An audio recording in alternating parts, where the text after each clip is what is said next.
Oke, pada kesempatan kali ini saya akan membahas materi tentang tekanan hidrostatis pada materi kelas 11. Nah, tujuan daripada pembelajaran tekanan hidrostatis ini yang pertama itu kita dapat mengaplikasikan hukum hidrostatika dalam menyelesaikan suatu permasalahan, dan yang kedua kita dapat menerapkan konsep tekanan hidrostatis untuk menyelesaikan suatu permasalahan. Di sini yang pertama itu tentang konsep fluida. Nah, kita dulu waktu SMP pasti sudah mengenal bahwa ada 3 jenis wujud zat. Yang pertama itu zat padat, yang kedua zat cair, dan yang ketiga zat gas. Nah, fluida itu sendiri berarti bahwa zat yang dapat mengalir dan memberikan sedikit hambatan terhadap perubahan bentuk ketika ditekan. Dan di sini secara umum fluida ada dua. Yang pertama, fluida yang bergerak atau hidrodinamis, dan fluida yang tidak bergerak atau hidrostatis. Tetapi di sini saya akan menjelaskan tentang fluida yang tak bergerak atau hidrostatis, atau bisa juga disebut fluida statis. Lalu berikut berbicara tentang tekanan hidrostatis. Yang pertama itu kita mengetahui tentang tekanan. Tekanan itu sendiri yaitu gaya yang bekerja tegak lurus pada suatu bidang dibagi dengan luas bidang itu.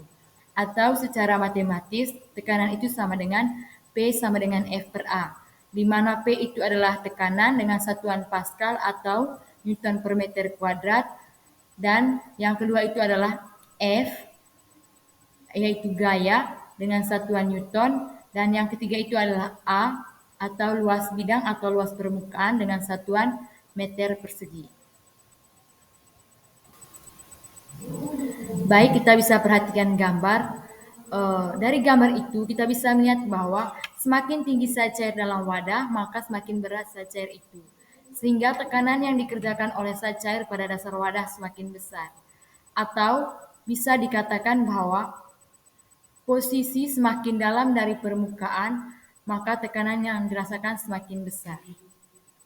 Dan persamaan daripada tekanan hidrostatis itu adalah pH sama dengan Rho dikali G dikali H, di mana pH itu adalah tekanan hidrostatis dengan satuan Pascal, dan Rho itu adalah massa jenis fluida dengan satuan kilogram per meter kubik.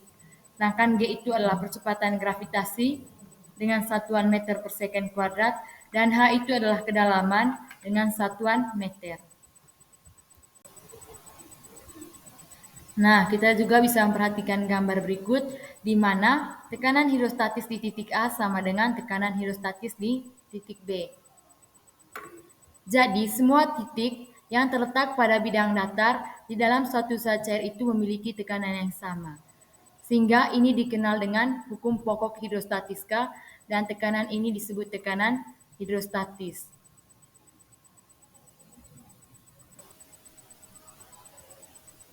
Baik, supaya pemahaman kita lebih mendalam tentang tekanan hidrostatis, di sini saya akan memberikan satu contoh soal. Dengan bunyi soal, seorang penyelam pada kedalaman 3 meter dengan massa jenis air 1000 kg per meter kubik, dan konstanta gravitasi pada tempat tersebut adalah 10 Newton per kilogram. Yang ditanyakan di sini adalah berapa besar tekanan hidrostatis yang dialami penyelam tersebut. Jadi dalam mengerjakan soal, yang pertama itu kita harus memahami soal, yang kedua kita harus mengetahui apa-apa saja yang diketahui dalam soal tersebut.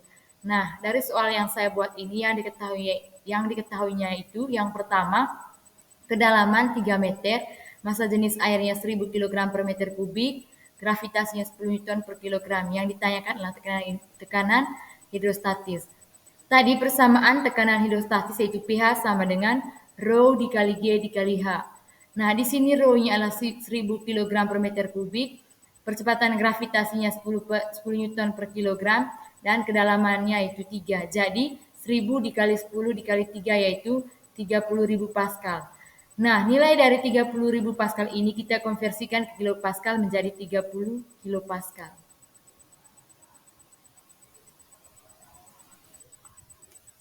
Baik teman-teman, itu saja penjelasan materi tentang tekanan hidrostatis pada SMA kelas 11. Terima kasih atas perhatian semuanya.